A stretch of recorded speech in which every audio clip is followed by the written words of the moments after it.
जय हिंद प्रिय विद्यार्थियों। आज हम समझते हैं कि जो भारत का राष्ट्रगान है वो कब लिखा गया, किसने लिखा और कब गाया गया, और इसको गाने के जो क्या नियम होते हैं, कितना गाना चाहिए, और जब राष्ट्रगान बज रहा हो तो उसके अनुशासन क्या होते हैं। अगर राष्ट्रगान बज रहा हो और कोई इसका अपमान करता है तो उसको दंड कौन सा दिया जाएगा, उसके ऊपर जुर्माना क्या क्या होगा, और साथ में यह भी समझेंगे कि जो राष्ट्रगान है इसका सही अर्थ क्या होता है। और हम नक्शा के माध्यम से ये भी समझेंगे कि जो जॉर्ज पंचम के लिए जो राष्ट्रगान गाया गया था उसका मतलब क्या है और कितने कितने क्षेत्र विशेष के लिए ये गाया गया था, उसके बारे में हम विस्तार से समझते हैं। तो आइए हम देखते हैं राष्ट्रीय गीत। क्या देखते हैं? राष्ट्रीय गीत, या इसी को नेशनल एंथेम बोलते हैं। क्या बोलते हैं? नेशनल एंथेम बोलते हैं। तो आइए देखते हैं जो राष्ट्रगान है, राष्ट्रगान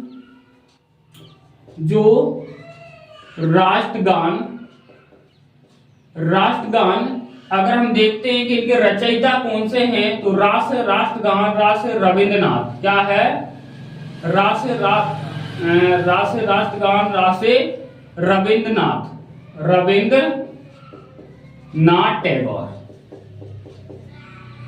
रविंद्रनाथ टैगोर। तो राष्ट्रगान के रचयिता कौन है?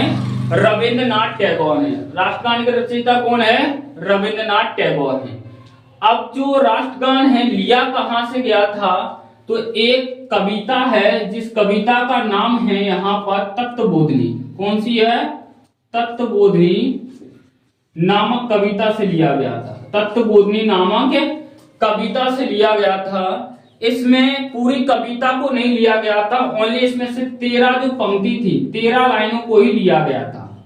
13 लाइनों को ही लिया गया था। इसके बाद इसको और जे किस भाषा में थी? किस भाषा में थी? तो बांग्ला भाषा में थी। किस भाषा में थी? बांग्ला भाषा में थी। किस भाषा में थी? जे बांग्ला भाषा में थी। और हम समझते हैं कि जो राष्ट्रगान है जो रविंद्रनाथ टैगोर ने गाया था, सर्वप्रथम कब गाया था? तो जो राष्ट्रीय कांग्रेस है, राष्ट्रीय कांग्रेस के 26वें अधिवेशन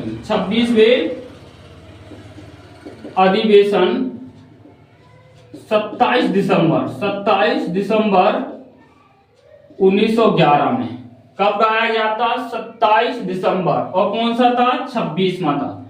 26वां कांग्रेस का जो राष्ट्रीय यानी जो अधिवेशन है यह हमेशा दिसंबर में होता था। कब होता था? जे दिसंबर में। और तारीख कौन सी थी? 27। कहाँ हुआ था? जे कलकत्ता में। कहाँ हुआ था? कलकत्ता में।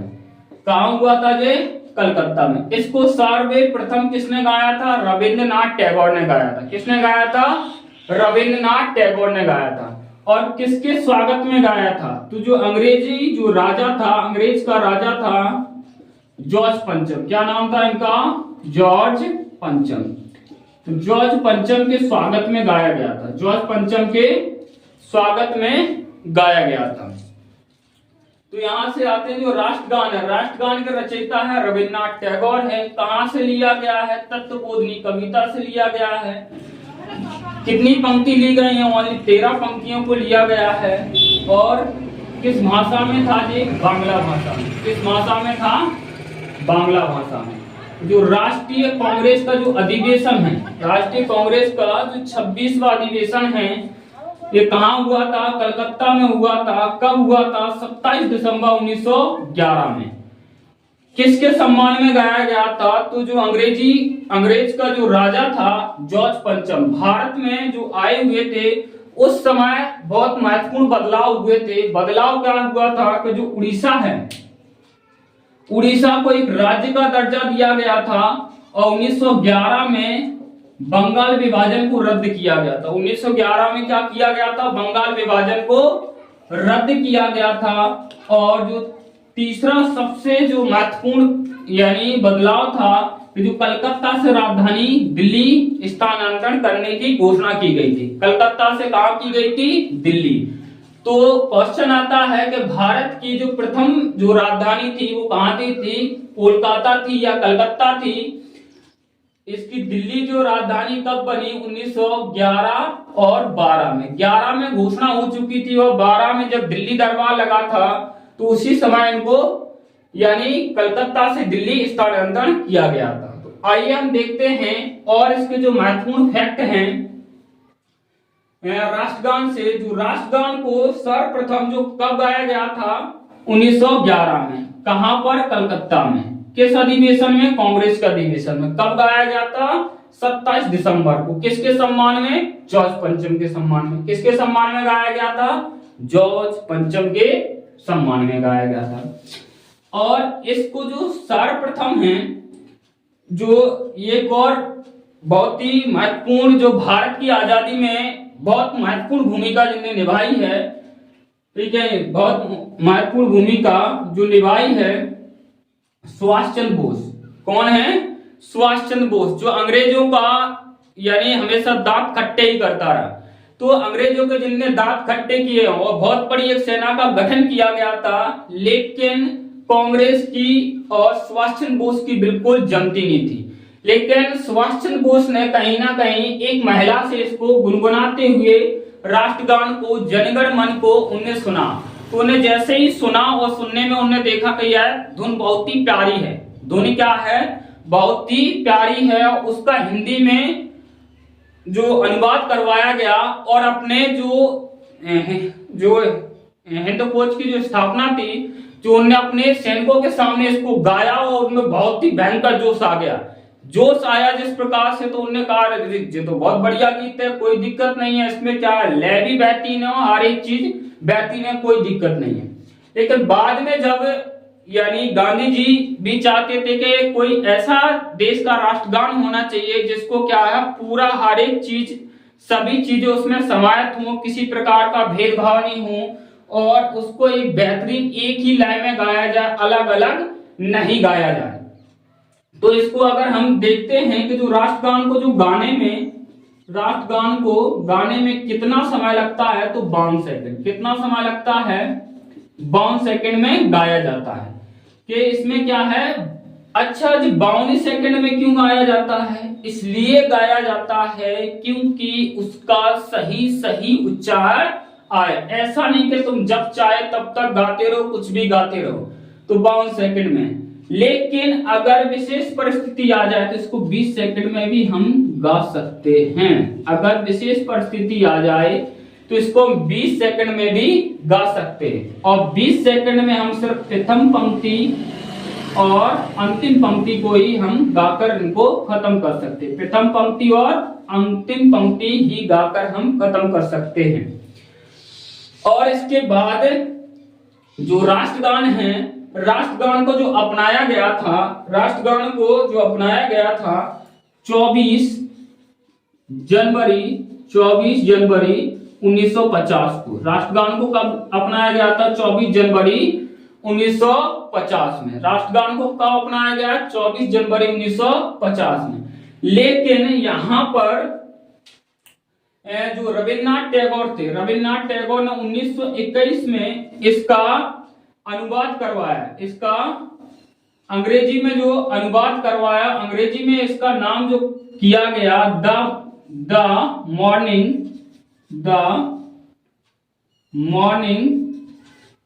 Song of India. तो ये क्वेश्चन आता है कि रविन्द्रनाथ टैगोर ने जो बांग्ला भाषा से इसको अंग्रेजी में जो अनुवाद कब करवाया था? 1921 में। तब इसका नाम क्या था? The morning song of India. The morning song of India के नाम से इसको जाना गया है। इसको अपनाया कब गया है? 24 जनवरी 1950 में। कब अपनाया गया है? 24 जनवरी 1950 में अपनाया गया। तो अब ये देखते हैं यहां पर इसका जो सीधा सटीक अगर हम देखते हैं कि इसको कुछ नियम हैं। नियम क्या है कि अगर जो राष्ट्रगान है अगर हम गा रहे हैं तो उसके कुछ गाने के कुछ नियम होते हैं, जो नियम बताए गए हैं कि अगर राष्ट्रगान को गाते समय कोई नियम को तोड़ रहा है तो उसके लिए क्या क्या दंड के प्रावधान हैं। यह है प्रावधान जो राष्ट्रीय असम्मान निरोध अधिनियम 1971 में और धारा 3 में इसमें कहा गया कि अगर कोई भी अगर राष्ट्रीय गान का अपमान करता है तो उसको 3 साल की सजा है, उसको 3 साल की सजा और जुर्माना, 3 साल की सजा हो सकती है या जुर्माना हो सकता है या दोनों हो सकते हैं। इसके जो नियम हैं, जो नियम क्या है कि अगर कहीं भी नंबर 1 में जो नियम है कि अगर कहीं भी राष्ट्रगान बज रहा है या कोई बजा रहा है या गा रहा है तो उस समय हमको सावधान की मुद्रा में खड़े हो जाना चाहिए, और जब तक राष्ट्रगान बज रहा है तब तक हमको क्या है, अगर कोई भी व्यक्ति परेशान कर रहा है तो उसके ऊपर भी ये कानून लागू होता है।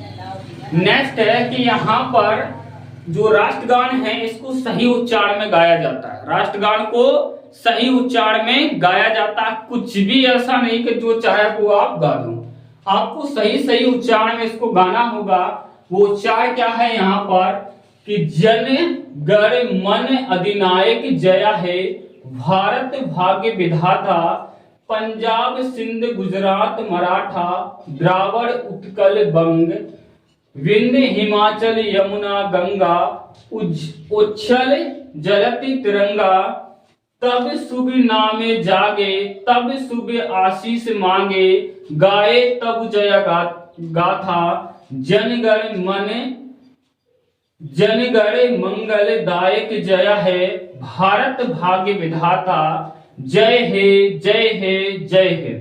आपको लास्ट में 3 बार जय हे जय हे जय हे गाना है, फिर उसके बाद 4 बार आपको जय जय करना है, जय जय जय जय हे। फिर उसके बाद आपको 3 बार भारत माता की जय के जयकारा लगाना है, नारे लगाना है, भारत माता की जय, भारत माता की जय, भारत माता की जय।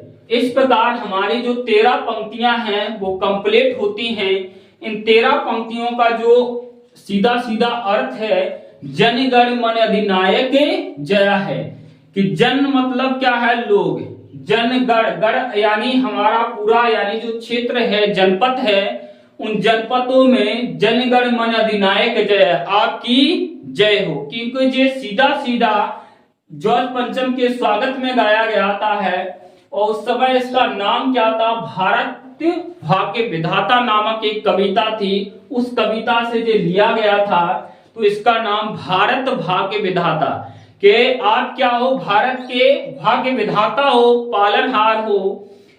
तो यहां देखते हैं नक्शा के माध्यम से पंजाब और सिंध, पंजाब सिंध गुजरात मराठा, जहां जहां अंग्रेजों का राज्य था पूरे भारत को इसमें सम्मिलित किया गया है कि पंजाब और सिंध गुजरात मराठा। द्राविड़ का मतलब है दक्षिण भारत, द्राविड़ का मतलब क्या है, द्राविड़ दक्षिण भारत। दक्षिण भारत में जितने जो राज्य हैं, कर्नाटक हो गया, केरल हो गया, तमिलनाडु, आंध्र प्रदेश, तेलंगाना, इन राज्यों को यानी द्राविड़ कहा गया।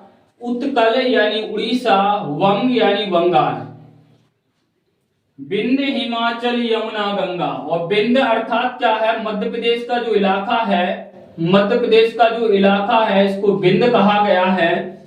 विंध्य हिमाचल पूरा हिमालय का जो इलाका है, विंध्य हिमाचल यमुना गंगा, उत्तराखंड से यमुना और गंगा की जो धाराएं हैं, यमुना गंगा की जो धाराएं हैं जो यहाँ पर मेनली उत्तराखंड और उत्तर प्रदेश बिहार में जो बहती हैं। इसके बाद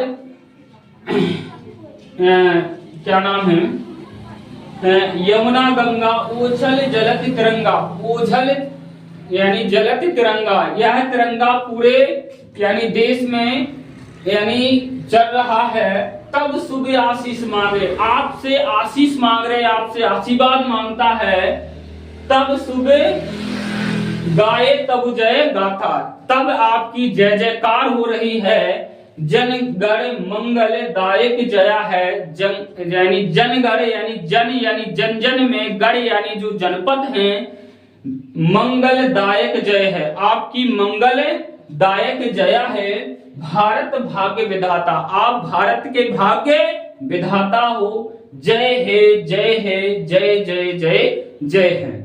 इस प्रकार से 52 सेकंड में हमको सही उच्चारण में इसको गाना है और इसका अर्थ हमको समझ में आना चाहिए कि जे हमको अगर हम नक्शा के माध्यम से गाते हैं कि जन गण मन अधिनायक जय है भारत भाग्य विधाता, पंजाब सिंध गुजरात मराठा द्रावड़ उत्कल वंग विंध हिमाचल यमुना गंगा, विंध हिमाचल यमुना गंगा उज्जल जलति तिरंगा, तब सुबह नामे जागे तब सुबह आशीष मांगे, गाए तब जय गाता जन गण मन अधिनायक जय है भारत भाग्य विधाता, जय हे जय हे जय हे जय जय जय जय हे।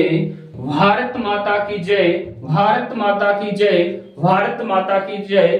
3 बार आपको जयकारा लगाना है और 13 पंक्तियां यहाँ पर जो खत्म होती हैं। नेक्स्ट यहाँ पर जो अगला नियम है कि कोई शैक्षण जो संस्थान है, शैक्षण जो संस्थान है, जो सरकारी जो दफ्तर है, यहाँ पर राष्ट्रगान के बाद ही दिन की शुरुआत होगी। राष्ट्रगान जो स्कूलों में जो गाया जाता है, जैसे ही जाते वहां पर प्रार्थना होती है और राष्ट्रगान और राष्ट्रगीत वहां पर गाए जाते हैं। अगर फिल्म में अगर थिएटर वगैरह है तो थिएटर में भी क्या इसका बहुत बड़ा एक प्रदर्शन हुआ था, तो उसमें कहा गया था कि अगर फिल्म में कोई व्यक्ति अगर थिएटर में बैठा हुआ है तो उसको खड़ा होना चाहिए या नहीं होना चाहिए। तो सीधा सा जवाब है कि अगर कोई अगर रील वगैरह बना रहा हो, कोई रील हो या फिल्म के बीच में कोई भी अगर राष्ट्रगान की जो धुन बजती है तो वहां पर खड़े होने की कोई भी जरूरत नहीं है। और अगर शुरुआत में अगर आपको यानी जनगण मन की जो धुन है तो वहां पर यानी खड़े होना अनिवार्य हो जाता है, नहीं तो हमारे क्या है राष्ट्रगान का जो अपमान माना जाएगा, क्या राष्ट्रगान का अपमान माना जाएगा।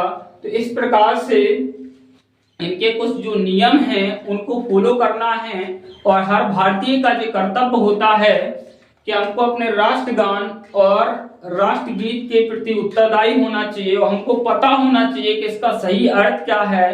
तो मैं आपसे अनुरोध करता हूं कि यह वीडियो को अधिक से अधिक शेयर करें ताकि सभी लोगों को यानी राष्ट्रगान के अर्थ और उसकी विथ पूरा डॉक्यूमेंट्री का पूरा नॉलेज हो। तो आई होप मैं आशा करता हूं कि यह वीडियो आपको पसंद आया होगा। जय